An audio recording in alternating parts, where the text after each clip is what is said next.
Welcome in, Cowboys Nation, to Cowboys Game Live Wild Card Edition. Skywalker City, Jesse Holley is here. This is what you've been up in the offseason. It's regular season. Everything before today. This is where in the playoff conversation. Right down the street, we got Cowboys ready to take on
Check, mic check.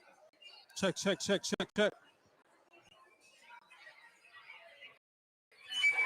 Mic check. Okay, now we're coming through clear. Okay. Now we're coming through clear. Uh, yes. Now we should be straight. Now let's just make sure we get everybody informed here. I'm not really sure what happened, but we got it figured out, Cowboys Nation. Apologies for those who are listening back home right now. Look, Wi-Fi ain't a little choppy, but the most important thing is, as long as you guys can hear us, yeah, it looks really bad here on my phone. But as long as you guys can hear us, we're going to give you the best show we can give you in regards to what's happening right now. Shouts out to my guy Vach. Is that volume on there? Yeah, you're right. I do have it up. Shouts out to my guy Vach, who I sent everybody through here. So we're about to hit 300 people. Appreciate you, bro. Apologies for the way it's looking right now, but at the end of the day, we'll just listen to us. The Wi-Fi is, we'll figure it out. We are live here at Walk-Ons. It's the grid. It's the grid. It's the cold grid. Yeah, it's the grid. It's not us. It's the grid. It's the grid. Yo, let me tell you something about this cold right now. Yeah, we from the Northeast. Yes. Jersey, Pennsylvania. So we're used to cold. But when you live down here for a good amount of time, you kind of get a little spoiled. You do. And this little 15 degrees is disrespectful to right now. It's chilling. It's hurt. It's chilling right now. So just bear with us. As long as you can hear us. Yes. That's the most important part. The visual aspect of it. We look good. We look good, but we want you to hear what we have to say. Yeah. That's the important part right now. Because if you can hear us, then you can feel us. what we say right now, Cowboys Nation. So we're going to go ahead and try to give you all the best show we can given what's happening. And let's kind of start off right now with the inactives. Yes. For the Cowboys and for the Green Bay Packers. I'm going to start off with the Cowboys if I can get to the inactives. And it's kind of a familiar situation here. Trey Lance, emergency third quarterback, which is significant because it looked like Cooper Rush might not be able to play with the illness. He's catching the bug that's been going around for the last month for the Cowboys. Stay away from. Oh yeah. Cooper need to stay away from that. 100%. Put him on a Greyhound on the way to the. Eric Scott, Awesome Richards, Matt Waletzko, Jalen Brooks, Tyrus Wheat, Viliami Fiocco, pretty much all the rookies. Noah Igbenogany is active today, so we'll see what's going on with that. Deuce Vaughn active as well, so a couple of these guys is all hands on deck. But more importantly, Deuce Vaughn been moved to IR. I'm sorry, Deuce Vaughn is IR. You're absolutely right. My bad. I didn't see his name there, so you're right. You got Short Kings. Get a little excited. No, Deuce Vaughn. My bad. Got a little too excited for myself. Shout out to the Short Kings. Shouts out to the Short Kings. But more importantly, on the other side of the ball, all week there was kind of this question in regards to A.J. Dillon, Jair Alexander, and Christian Watson. Dillon was listed as doubtful. He won't be playing, but it looks like Alexander and Watson will be playing for the Packers, which I think is a big deal for those guys. Specifically, let's start with the Packers defense because I want to talk about them. I think the Cowboys can absolutely own, and that's the Cowboys offense against them. But Jair Alexander, their best cover guy, rolled up his ankle in the middle of the week, missed the last 2 weeks. They said it's a real game time decision. He will be out there, and we could see him shadow CeeDee Lamb. I don't know if that'll be the case, but he's going to have a tough matchup regardless. And you were kind of talking about what you think they should do against CeeDee Lamb because of the season that CeeDee has had. Yeah, when you as a defensive coordinator, when you look at this game, you got to say to yourself, all right, what is our most important threat? Right? When they sit down in their defensive meeting, they're going to look up.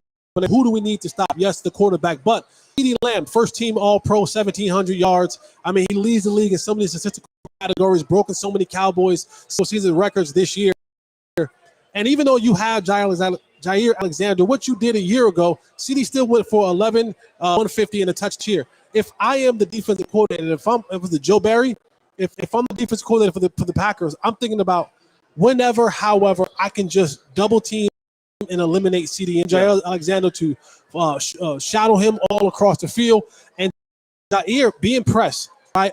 Disrupt the timing of this offense. One of the things that you hear about what Dak Prescott and Mike McCarthy talk about so much in their offense and while it's flourishing, it's mirroring steps with the routes. Yeah. Right? I get to the top of my break, the ball should be coming out and going right here or right there. Reset, go to another place. So if I'm the Packers, I'm looking at this and I'm saying, okay, I'm going to press CeeDee Lamb with help over the top. I'm going to take away the slants and the short routes because CeeDee Lamb is one of the best yak yard runners receivers in the National Football League. Yep. And I'm going to just try my best to disrupt the timing between CeeDee Lamb and Dak Prescott and see if they have to beat us somewhere else. They have to beat us with Ferguson. They have to beat us with Cooks or Gallup, someone other than 88, when we know when he gets the ball in his hands that he is a difference maker on the football field. Yeah, and to combat that, and something the Cowboys been doing all year, is moving CeeDee Lamb around, right? Put him in the slot. Hell, put him in the backfield. They'll put him back there and hand the ball off. I think they should continue to do that. Yep. Don't make it easier, I should say, for Joe Barry and these boys. And the reason why I bring up Alexander, obviously he's their best corner. He hasn't been great this year. He's been in and out of the line. Jair Alexander of old, and even last year, CeeDee had some success, a lot of success against this Packers defense. But Joe Barry had came out in the middle of the week and said, hey, man, if Jair can't go, our game plan changes. So to me, I was like, oh, wow. I mean, so your whole game plan is based around Jair, which I get it because he's their best guy to try to go up against CD. But I think it's going to take more than that on that side of the ball to defend this Cowboys defense or offense. You brought up Ferg. A statistic that went out there that obviously matches the film. They don't cover well in the middle of the field. In fact, they don't cover the tight ends well at all. I think they give up like 105 quarterback rating to tight ends. And I look at Quay Walker. I look at Devondre Campbell, who's not the same guy he was 2 years ago. I think this is a good opportunity for Ferg, CeeDee Lamb, if he gets across the middle of the field. You know, we've seen Cooks even execute some plays over. I think it's a good opportunity for the Cowboys to attack that seam, especially, all right, you want to put a safety over top of CeeDee Lamb. You want to buzz a linebacker over there. Ferg could have a big game in this one. No, he absolutely can. If you look at from the quarterback perspective and Dak Prescott, what is some of his best throws? It's down the middle of the football field. Like, he is best when he's able to get that football out. He has the right touch, the right feel, the right elevation over linebackers in front of safety that you've seen him do all year long. So for Dak, being able to go out there and hit Ferg or Cooks or whoever across the middle of the field, those are where he's at his best. Yeah. Now, granted, last year there was some confusion that they were running some certain things and they kind of got picked off in the middle of the football field. I think those are ironed out. I don't feel like that is something that they can confuse Dak Prescott again this year, especially if they're looking at going to double teaming CM. Then you don't have those two safeties back there. You really only got one, and you have to work with linebackers and cornerbacks. So for me, I love that idea. I love the idea of attacking the middle of the field, and then once they begin to collapse on that, have to make them change their game plan again. And I can attack when the opportunity gets right to CeeDee Lamb. Yeah. Again, apologies for this. I'm not sure why it's coming out like this. We're going to try to push through this and fix it for halftime and post game. But I got you guys. Let's keep it pushing here and talk about this. Some of the disruptors is what I call them on the Packers defense. Again, not a good defense. I think this is how the Cowboys could dominate, which will help the other side of the ball, which we'll get to in a second. But a few of their disruptors you have to negate. Rashawn Gary and Kenny Clark for me.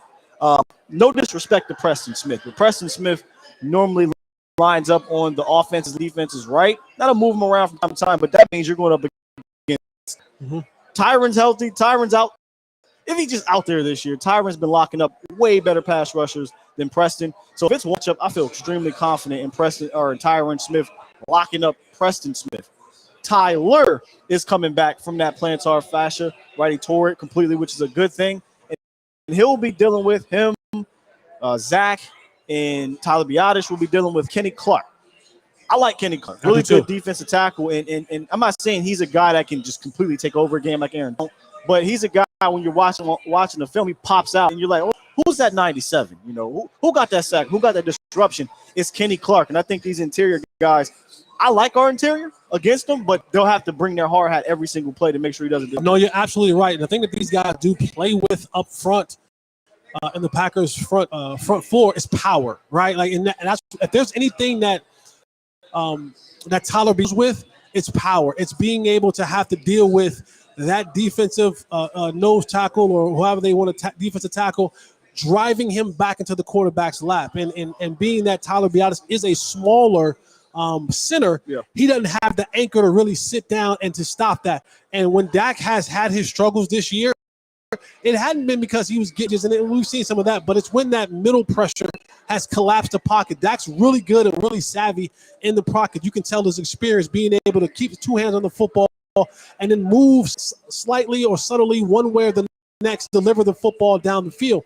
But when he's off kilter a little bit, it's because that pressure has come from on top of the center or in those A gaps where we're a little bit light this season. And so Kenny Clark, those are the kind of guys that can give Tyler Biadasz a little bit of trouble and now collapse that pocket and make it a little bit more difficult for Dak Prescott to drive the football, because those throws that Dak's not a quarterback that has the arm strength where he wants to fade away and still make accurate throws. When Dak is really good, he's tall in the pocket and he's able to drive the football, step into his throw, and drive the football to different angles of the field. When that pocket begins to collapse, now Dak is playing on his back foot. Now, the ball sails, doesn't have as much oomph on it, and now guys in the back end can make plays on the football. So being able to cure that pocket up front and keep the interior pressure from guys like Kenny Clark from driving Tyler Biadasz back into the quarterback lap is going to be really, really, really paramount for the Cowboys today. Yeah, I have an immense confidence in that. Let me say this, from Zach on down the left side. I feel really good that they'll be able to handle Kenny Clark majority of this game. They'll be able to handle Smith. The factor here to me is Rashawn Gary versus Terrence Steele. Your first cousin. Yes, Cuzzo has to bring his A game today, because even if he game, to be completely honest, because I've seen Dak shred defenses where he's got sacked 5 times in the game. I'm not saying I want to see that, right, but I've seen him do it. If he can bring his B game today against Rashawn Gary, who isn't Aiden Hutchinson, he's not T.J. Watt, but he is a really good pass rusher. He doesn't win right now. He wins usually later in the rush. He wins with stunts. He wins with effort. If Terrence can, we say not die now. If he die slow. I feel like Dak could have a game where he's cleaner, and when Dak is clean, I mean, not that he can't step up and make plays, right? But if he's clean, now you're attacking a secondary that I just truly don't believe that they have the dudes back there to contend with. So Rashawn Gary versus Terrence Steele, to me, is the number one matchup for the Cowboys offense to make sure they lock down, if that makes sense. No, you're absolutely right. And there's ways to combat that as well. The moments in time when you know that you have to get a pass off down the field, or those routes that may take a little bit longer to develop. Yep. I have a tight end over there, Chip, before he heads into the route. I keep a back on that. Even sometimes may even semi-roll Dak out opposite of Terrence. So there's different ways and configuration that you can that you can go to and put into play, that if Terrence Steele just so happens to be struggling on the day, that he's able to go out there and Dak's able to still and complete passes down the football field in those longer developing tight routes. We talk about the deep overs or things of double moves or things of that nature, where if Terrence dies right now, there's a tight end that's over there to help, there's a running back over there to help, or Dak has just another second because of the semi-roll to get the ball off without any pressure from that side. Now, if they can block it up, if you look at the numbers here, they like to do over here, Joe Barry. They play a lot of single high, and normally when you think single high, especially being in Dallas, you think man coverage. They don't do that a lot. So this is going to be a lot of cover 3, and they'll roll it in certain ways. They play single high 8th most in the league, but they play middle of the field close coverage 6th most. If they go to too high, which they don't do a lot, they don't do it well. They rank at the bottom of the league in success percentage. But overall, if you get them playing on their heels and not being aggressive, I just feel like there's going to be opportunities in that secondary, especially over the middle of the field. I've been having some jokes about Jonathan Owens, a.k.a. Simone Biles' husband. Simone Biles' husband. He'll play that curse role. Sometimes he'll come down in the box. But, again, talented guy, but nobody, that you're scared to attack there. Jair is a good corner, but not the same corner. They got a couple other young guys who they've played some teams like Kansas City Chiefs. They played them well at home and whatnot, but on the road, at the crib for the Cowboys, the here we go offense is what we call it at home. I just would be shocked. Okay, I'd be shocked if the Cowboys aren't able to move this ball up and down the field. I mean, you look at the numbers. Let me bring this graphic back up. They're 24th in EPA per play and 23rd in yards per carry allowed on the ground. That things can get a little interesting. Not for me.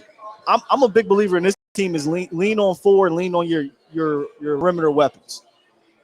But when you've watched them, they don't look like they play to run that well either. The numbers show it too. Your run game, I would love for this run game to complement the pass game. Do you think this is a game where the Cowboys should switch it up and lean on the run just because they're not good at it? Nah. Yeah, just like that's how I feel. Like once you enter the postseason, all that trying to and my strengths. Wherever my strengths lie, that's where I'm going to lean.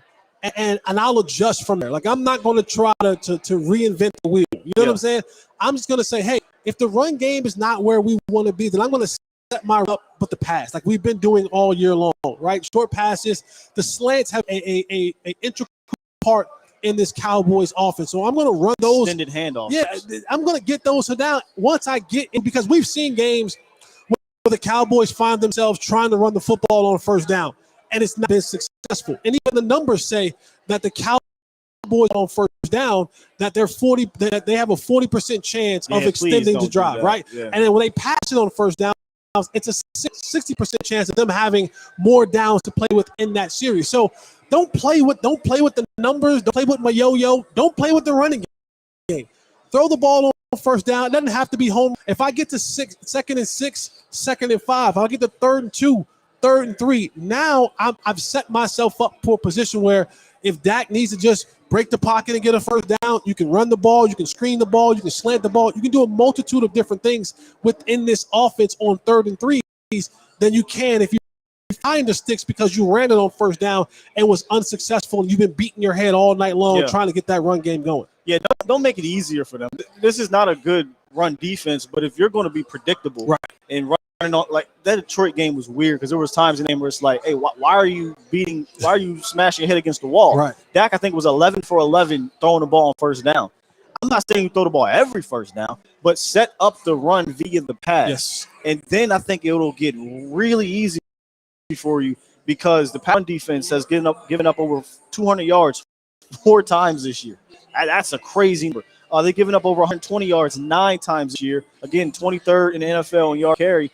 And I think what works best against them is the zone, and the Cowboys have incorporated a little bit more zone on the ground. So let Dak do his thing. Let CD and Cooks and mix in the Tolberts and the Turpins of the world, Ferguson, make these guys play back. Make them get in that 2-eye because they like to play single eye. So they're going to put an extra guy in that box. And then Dak gets the line of scrimmage. He's got 15, 18 seconds on the play clock. He scans it. Oh, you guys only got 6 in the box? Cool, we'll take that. This isn't a San Francisco front. This isn't a Philadelphia front where they can beat you with 4 guys. I don't think that's the case here. So now we can check into the run, and on 1st and 10 after you done beat them upside the head, okay, now it's 2nd and 3 because you got a 7-yard run. So that's how I see it. Throw the ball to run the ball later. Yeah, and I think the Cowboys will be safe. And I think if the plan is to travel Jair Alexander and then have a safety over top of him for help, then I think the likelihood of you seeing the 2 high safeties diminish a little bit just by sheer numbers, right? Because we're dedicating 2 guys to CeeDee Lamb, but that still even gives you a light box. That still gives you one less guy that will be dedicated to the run because they'll be trying to stop CeeDee Lamb. So you'll have those opportunities later on in your downs to get that if you need to. But I think to your point, the Cowboys have had much more success in their offense, gotten things going much better in the offense, gone ahead and just passed the ball. And again, not the home run plays. Just go ahead and get the, Ferg, just go right, turn around, option route. Just go right 8 yards, turn around, throw the ball to you. Fall down, get more yards. 2nd and 2. That you want to live that life. You want to live the life of 2nd and 2, 2nd and 3, 2nd and 4. You wait 6 and you're running into the wall, not having any success. Guys, I can't see us right now. It's probably going to be like this for the rest of the show. We're having issues with the connection here. As long as you guys can hear, that'll do it here. But we are live at Walk-Ons, and we'll try to fix the connection as we move forward. Now, before I flip the page to the defense, we're talking X's and O's. We're breaking everything down. And one of the big talking points throughout the week is centered around Mike McCarthy and that guy. And I opened up this show, and obviously I should have probably did this backwards, but just want to get your opinion on this potential run. I mean, it starts today. I had brought up, names are made during the regular season, but your legacy, right, can be built in the postseason. And Dak looks different or whatever, but McCarthy and Dak both feel like there's a different vibe to this situation. Just how big of a opportunity or moment or what have you. Now, granted, round 1 we've been here before, but how big is this potential run for McCarthy and Dak? And I'm including both, right? Because I think they're connected at the hip right here. Well, I mean, if we're being completely honest, I mean, this is, I think, more This is big for both of them, but for job security, Oh, you drop a game today, you might not be here tomorrow. Like, you know what I'm saying? That's the conversation that's kind of been floating around this week, where people are like not trying to talk about it, but it's being talked about because Right. it's like 3, 12, and 5s. But if you lose to the sixth seed or seventh, right? 7th seed. Yeah, you to the 7th seed, hasn't been done yet in the playoffs. At home, Yeah, where you've been perfect for the last, yeah, but it's the playoffs are big, honestly, for everybody. To your Right. point, this is where legacy is made. You don't get to a chance to say that I go. Mike McCarthy doesn't have a Super Bowl win if he doesn't win round one, right? So Right. like Mike McCarthy doesn't have the name that he has if he doesn't win game one of the playoffs back in Green Bay. So this is huge for Dak. This is huge for Mike McCarthy because they, in their minds and their hearts and their beliefs, their goals are set way higher. And how do you get there? You take care of what's put in front of you. Yeah. And that's the Green Bay Packers today. You had an MVP level type year. You've come into a place where now you found yourself in the conversation with some of the best quarterbacks in the league. You in year 8, headed into year 9 after this year, and things seem to be kind of rounding out to form. Well, the only thing that you're missing, not the regular season success, not led the league in touchdowns this year. Not that the numbers are all there. You lack playoff success. You need a postseason You run. need a postseason run. You want to stamp your name to be spoken about among the elites, like in a real conversation. It starts in the playoffs. You have a good playoff run that takes you to the Super Bowl. Now you're in the conversation. Now you're in the conversation with the Patrick Mahomes of the world. Now you're in the conversation with the elite upper echelon level of quarterbacks in this league, not just the regular season numbers, but the all-important playoff numbers. And for Mike McCarthy, it's continuing his legacy. It's adding to his legacy. He's already a Super Bowl winning coach. He's already a coach who has playoff success, and he did it in Green Bay, but he hadn't done it just yet in Dallas. So this now, and you've been a lifelong fan of the Cowboys. I've been part of this organization since 2009. If Mike McCarthy as a coach can lead this team back to a place that it has not been in 28 years, He'd be a legend. you'd be a legend. Yeah. You'd be a legend in these parts. Yeah. The old term is you would never pay for a meal again in the DFW area if you were able to do so. So yeah, this is absolutely big for both of these players and all of these players. But it always goes down to the quarterback and the head coach, and these two are tied to each other, and they have to grow this thing to a level where they can be legends. Absolutely, man. I mean, perfectly said.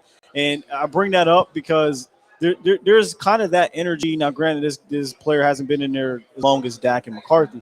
But on the other side of the ball, on the defense side of the ball, you hear Micah Parsons come out this week and say, I want to be effing phenomenal. I'm going to be effing phenomenal. And he has phenomenal to start his career, all pro 3 years in a row, first team twice. Now this year, second team, all pro. But for him, he understands, and this is a guy coming straight in. He wants to build his legacy. He wants to be one of the greatest of all time.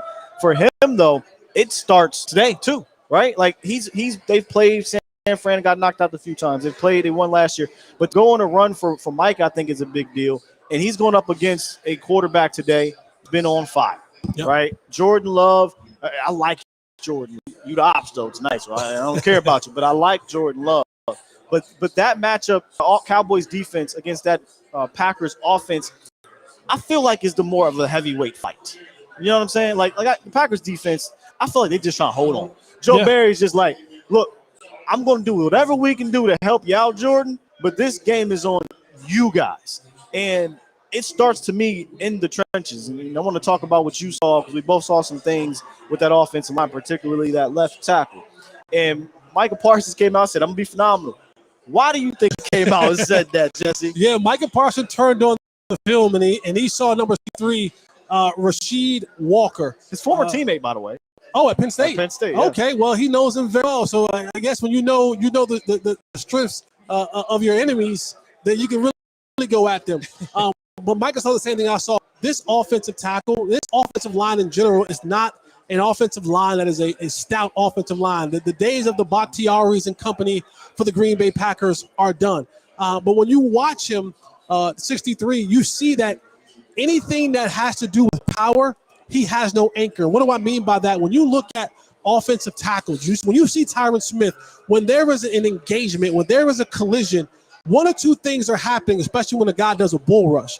Either you are going to get walked back into the quarterback, or that offensive tackle is going to anchor down and the motion stops. Yeah. And I watched countless times in the games, a lot in the Chicago game, where he was just walked back into the quarterback, and it was just like pushed him right back, and it was just like a putt, and he was able to anchor down and stop. And Micah Parsons, the first thing that you think about when you have to play against him is his speed. But then you forget about how powerful he is. Strong. And when Micah can turn that speed to power on an offensive guy who his thought process now is, my first kick has to be out and quick, Mike is going to dominate, and I couldn't take my eyes away from it. And then in the run game, he was a guy who's not a multiple effort type tackle, right? And I said this on all of my shows this week. He's not nasty. He's not a nasty tackle. You know, I said I like my tackles like I like my trailer park women. Good nasty. I want him filthy nasty. I like my nasty that you got to question yourself when you're done. Like, that's how nasty I want my tackles. Off, like, I want my tackles and my trailer park women so nasty that when you're done, you got to question yourself how nasty you were. And he's just not that. He's a one-effort kind of guy that's like, oh, okay, the play's over. I think Mike's motor, his effort, and his ferociousness and his pursuit of the quarterback, he's going to give Walker a hell of a day today. And I don't think now what Gray has done, because I think even Green Bay and LaFleur and company understands what they have at left tackle. When you watch them, they're in 12 and 21 personnel, where they're putting 12 personnel, where they're putting an extra time on that side to make sure to secure the block on that left tackle before he releases out into his route. So they understand the weakness in what they have in their left tackle. But I just think whenever you give to the moment today, he'll definitely capitalize on it. And just something I was thinking about, these teams played each other, okay, just last year. So there's some familiarity with each other. But Micah played like 50 plus snaps at linebacker last year. I think LVE had one out right around that time or something. So Micah played so many snaps at linebacker. He will not be asked to do that. I think he'll be on the line of scrimmage for the most part. And when he's not on the line of scrimmage, he'll be lined up over top of that center. Yeah. So you talk about Rasheed Walker, I think he definitely has an advantage. But then Micah usually lines up about 8 snaps over that center. And I think he can get some big-time pressure right in Jordan Love's face, because that center, Josh Meyer, is another weakling. To me, the mouse in the house on this offensive line is Walker Myers. Yes. And any time that Micah Parsons has lined up over the centers throughout this season, he's given all of them, every single last one of them, trouble. And here's what about it is that when they do it, Dan knows how to get one-on-one. Mm-hmm. And you'd say, okay, well, we're going to double him anyway. Now you're creating with a suspect tackle or without your guard, or maybe a free rusher off of a blitz. So I do think this is a time for Micah to have one of those legacy type games. I had one of my kind of bold prediction hot takes was I think Micah is going to have like a 3. We said the same thing. I said the same thing on my show. I said I can see Micah have a 3-sack game, a strip sack fumble in there. But to add on to that point, I said the same thing. I said 3 sack, forced fumble. Yeah. But to add to that point, you talk about legacy. This Cowboys football team won't find themselves in the NFC Championship or the Super Bowl if Micah doesn't have a legacy. Micah's gonna you talk about Dak, you talk about CD, but Micah needs to have a legacy game as well. He needs to be able to go out there, and when we look back on him, be like, boy, Micah was an animal on the defensive side of the ball today, and that led to them being able to do this. And the offense came in and put the cherry on top and just wiped this team out and just totally, put the game out of reach. But Mike Parsons is going to have some legacy games throughout this playoffs for this team to find themselves in Las Vegas in January. You brought up the 12 personnel package, and I want to bring that back because I think that's an important package for the Packers. They run it the third most in the league, about 50, and they run out of it about 57% of the time, which is top 10. Yep. And I just think about the previous team that ran a lot of 12, and they ran out of it against the Cowboys. Granted, on the road, it was Buffalo. Mm-hmm. This is where I think Dallas is going to have to throw. I don't know if it's going to say a curveball, or they're going to have to do something. They're going to have to play level up. We don't combat 12, or we have not combated 12 with bigger bodies. We don't have them. Right. They can do that if they wanted to, but they have to move guys around. Right, they put Micah now at linebacker, and then you move in Demarcus Lawrence. What's so boys? Dante.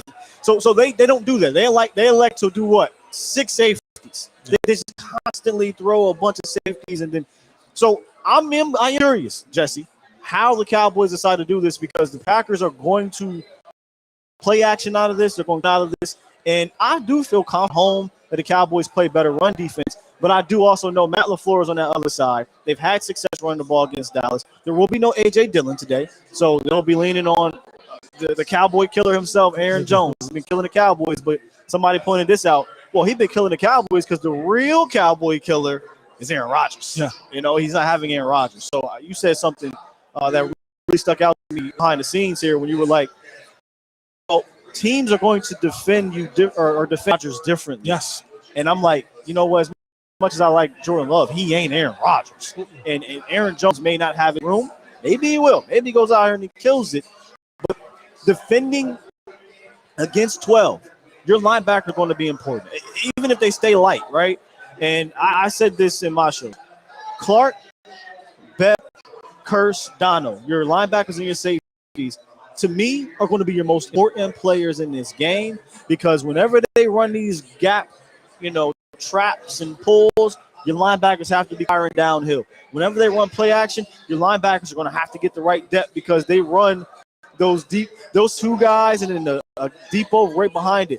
So I think these linebackers and safeties today are going to have to be on their A game so that they don't this Packers offense doesn't stay hot. Yeah, if I had to find one concerning thing, and trust me, there wasn't many things when I looked at offensively or defensively for the Green Bay Packers that caused me concern for this game versus the Cowboys. If there was one thing that I found that was a concern, it was one, that the Packers do a ton of motion, right? Like they come from that school of motion, or they're going to motion just about every single play. To your point, in that 12 personnel, the way they run the ball out of it. And the Cowboys, for whatever reason, they go to that big nickel or big dime, whatever you want to call it, 6 safeties on the football field. They're light in the run game. And God bless Marquise Bell. He's done all that he could. Right? He's really trying as best as he possibly can. But the law of physics is the law of physics. 210 pounds and 310 pounds. When those two things collide, the one that's 310 pounds is going to move the guy who's 210 pounds just about every single time down and down out. And that's what the Packers want to do. They run these different plays. We talk about having the tight ends in there. They run what called the linebackers, where they'll start going left, and they release the defensive up the field. You think that he has a go. Micah. And then here comes the tight end to either chop block him or push him upfield or block him, and then they run right behind that. They kind of string it out one way. If the hole's on the front side for Aaron Jones, he takes it. If it not, he looks to wind the football back where that hole may have opened up. That defensive end wasn't staying home supposed to be. So the Cowboys have to be disciplined in what they do up the field, because they're going to try those wind back runs and use those tight ends to come back and block those defensive ends coming up the football field. Here's the magical thing, right? Because I don't want to run towards the best run in the league in D-Law, but I do probably want to attack Micah. Now, if I attack Micah, I'm going opposite of Bell. You see what I'm saying? So it's like give or take. If I want to attack Marquise Bell, which what happens in the playoffs is teams lock in onto those things that are beneficial to them. Whatever your flaws are offensively or defensively, it is honed in and it is magnified. And so Marquise Bell being I'm not going to call him the weak link. I'm going to call him the lighter link. The light guy in the box for the Cowboys.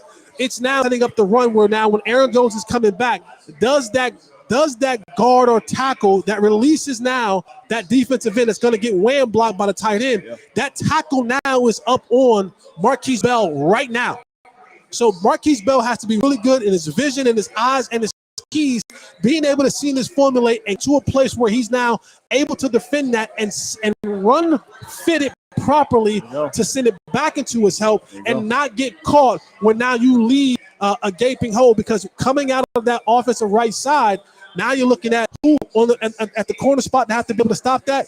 Stephon Gilmore. What is Stephon Gilmore dealing with? Shoulder. A bad shoulder. So you don't want Aaron Jones winding back and having to deal with and Stephon Gilmore having to deal with him down in and down out with that shoulder and it popping in and out of place. I rather him stay on the field and not have to, tackle running backs and cover receivers and throughout the course of the day. This is another heavy gap team. They like to run a lot of gap schemes, run a pull and things like that. But all of it is to set up the play action for their guy Jordan Love. Now, this is a young quarterback, the youngest team to make the playoffs since 1977. So I don't think they want to put this game on his shoulders. I get that he has a good arm and things like that, and he's playing well, but I'm pretty sure they're going to try to run on you. So you have to earn the right to rush the passer, right? That's what Mike McCarthy and Dan Quinn love to talk about. And if they can do that, because I think priority number one is going to be to stop the run. If they can do, then I really like my chance. I know Jordan Love has played well. I get it, man. He kind of looks like Aaron Rodgers in the way he hop and throws it, and he off-platform throws and like that. It looks very Aaron Rodgers-esque. Micah talked about it. J-Ron talked about it. But at the end of the day, he still is a young quarterback. I felt like when I watched him, if you either made him speed up decision based off of the pressure or based off of the coverage, he's kind of been erratic a little bit.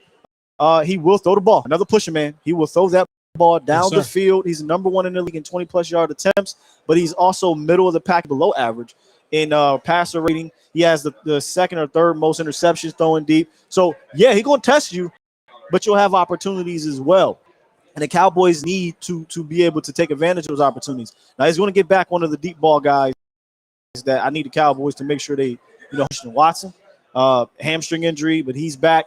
One thing, and I told you this behind the scenes, that we haven't seen the Cowboys do consistently is deal with that deep ball, jump ball situation, and with Watson back, that could be an issue. But Jordan Love, man, kind of what you saw on film, where the Cowboys can hone in on him, difficult form, and kind of what he does well that can make life difficult for the Cowboys. Yeah, if I'm the Cowboys, I'm thinking about speeding him up. Jordan Love is not a good quarterback when his progressions are sped up, when he has to kind of rush what he has to do. If you let him pocket, he'll be able to carve you up. But Jordan Love is also loosey-goosey with the football. He got some arm arrogance, bro. He does. And the thing is that his arm arrogance at times gets him in trouble because he's doing a lot of the fadeaway throws, right? He's not stepping into his throws. He fades away. He throws it into double, triple coverage. At times, the Chicago Bears dropped two interceptions. On the end zone. That they should have caught. So Aaron, I'm calling him Aaron. Jordan Love, if you play your principles right, he's going to give you an opportunity because he thinks that I can make every single throw. Yeah. But if you speed him up, if you make him hurry, he's what he has as far as his Aaron Rodgers ability. He doesn't have the maturity just yet. Right. The arm isn't mature. The mind isn't mature. The decision-making isn't as mature. The vision isn't as mature. The timing isn't as mature. Yep. All of those things that Aaron Rodgers was so magnificently good at and that absolutely killed the Cowboys for years, Jordan Love is just not mature to those things yet. Now, he may be a season or two away, but today he's just not. And so the rolling right, throwing back into the defense left, or rolling left, throwing back defense right, or trying to fit the passes into places where they shouldn't go. This is an opportunistic defense the Cowboys have. And we know what Deron Bland has done, the 10 interceptions, 5 of them back for touchdowns. We know that Gilly will intercept the ball. Malik will, they will get their hands on the football. And the one guy who's been playing some phenomenal football is Jordan Lewis. And so you give him an opportunity to pick this ball off enough times in this game, and they will definitely do so. Yeah, they have some good young receivers, but I love Cowboys corners against them. I get it. Gilly is a little banged up, but Reed and Dobbs, these are all young receivers, first time playing in the playoffs. And you're not going up Anthony Brown and Kelvin Joseph. This isn't that. This is Deron Ball Pro. This is former Defense Player of the Year, Stephon Gilmore, who can bait these young cornerbacks. This is Jordan Lewis playing the best of his career, probably this little stretch here over the last. So I do like that. But at the end of the day, I do think you have to get him off his spot. Very strange, weird stat that was surprised to see. Jordan Love, his scramble percentage is like 3.8, which is a bottom third in the league. He's an athletic quarterback, but he doesn't really like to scramble outside the pocket. He'll try to make maneuvers in the pocket, Aaron Rodgers usually do, and he wants to stay in that pocket because, shouts out to my guy, Koye, he's a guy, he's an inside-out type of quarterback. Probably a lot of young quarterbacks want the easy one first, and then we're going to go outside, and that's why he goes outside a little late. but he likes to stay there because now I have the whole field. Yep. When he has to move off of that outside, 31st in the league in QBR per Mina Kimes, who a fantastic stat. And you see, because I will be watching, and I'm like, man, was he not rolling out? And then when I think about Dak number one quarterback when he rolls out, and I think about the schemes. While yes, he comes from a Shanahan tree in regards to LaFleur, the difference between McCarthy and what I've noticed here is that scramble drill seems baked within the play. Like normally when Dak steps up and he's scrambling, there's always somebody available.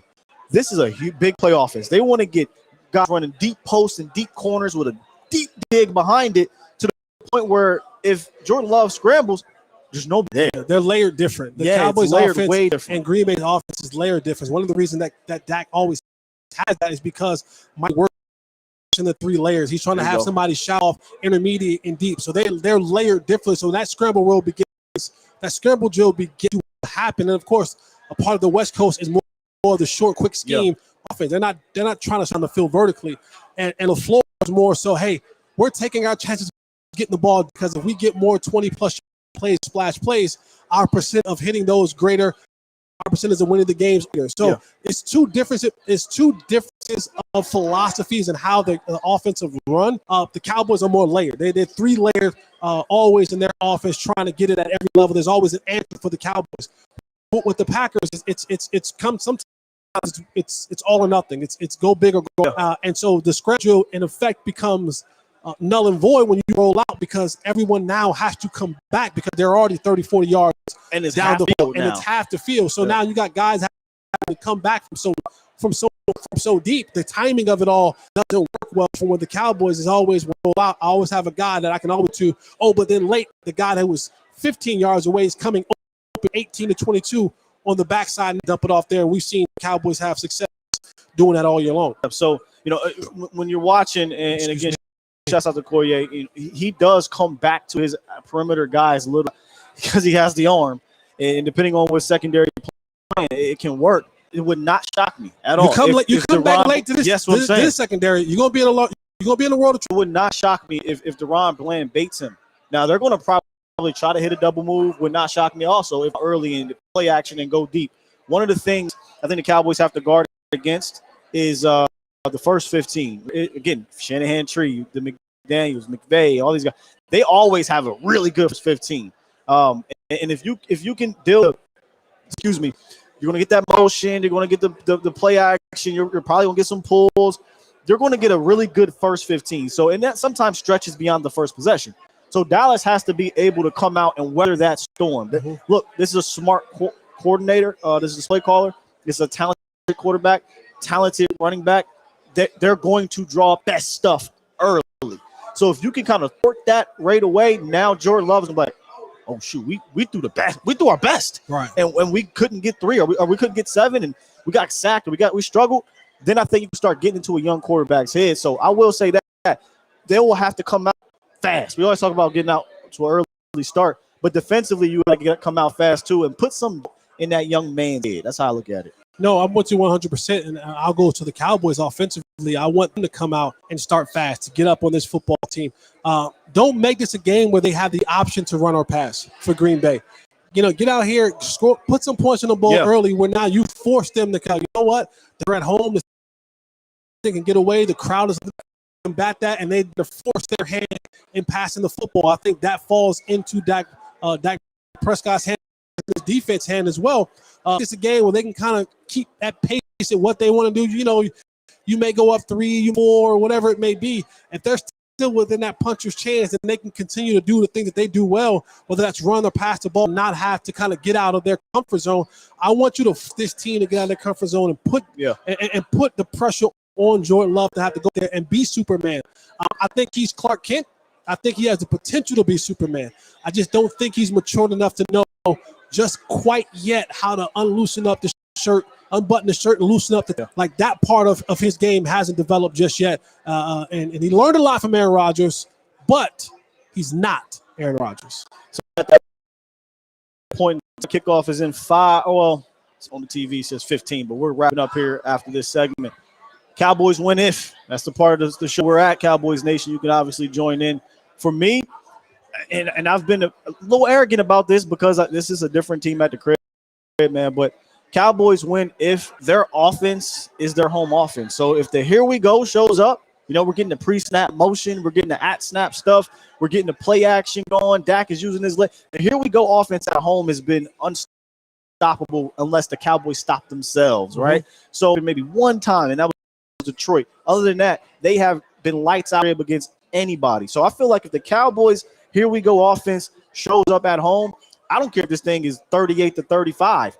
It doesn't matter. I just feel like they don't have what it takes to stop the Cowboys offense. If it's a barn burner or if it's a 28-21 game, the Cowboys offense I think is just too much. So if they show up today, they get this victory from me. That's how the Cowboys win. Yeah, I'm an offensive guy. I usually go offensively, but I'm not today. I'm going defense. I think this needs the start of legacy games for this Cowboys defense. They have guys all across that defense. Tank Lawrence, he came out this week and they asked Tank Lawrence, they said, how do you essentially stop Aaron Jones and the Gers from running the football? Tank simply said, hit him. Hit him. He said, hit him. And I love this next part. Then he goes, oh, Tank gonna be out there. When anybody starts talking in the third person, I love me. Jay Holley loved them a good third person talking to somebody. He was a big Rock fan. Oh, yeah. You start talking to the third person, and that tells me that Tank is locked in, he's focused. And so I think that there's legacy games that need to begin to happen. This Cowboys team, while the offense has carried them a large part of the game, this Cowboys team will count and really, really, really, really count on this defense to step up and play big. So that's Mike Tank. That's all the guys. That's Bland. That's all these guys who need to go out there and really, really, really sign their name on that legacy document as if I'm one of the best blank. I'm one of the best what? I'm one of the best at this. That begins in a game like this. And what better way than at home to start telling the rest of the playoff people, we're going to shut this run game down, and whoever coming here next, just know we have set the precedence that don't fly here no more. The whole no-fly zone, no-run zone. We put roadblocks and we putting up demolition signs that ain't no more running happening at home. So those guys on this defense need to start their legacy application and put the rest on notice. I love it, man. So there you have it, Cowboys Nation. Make sure you guys come back at halftime. Hopefully we'll have this fixed. But again, if we don't, at the very least, as long as you can hear us, we're going to have the audio for you, and we're going to deliver a quality halftime show. And then obviously in the post-game show, hopefully the Cowboys are moving forward. But make sure you guys come check us back out at halftime. Here we are live at Walk On. Shouts out to Irish Whiskey, Triple Dog Irish Whiskey, and of course Cowboys Experience. You can book your ultimate Cowboys Experience by heading to www.cowboysexperience.com or give them a call at 817-888-1726. Appreciate Cowboys Nation. We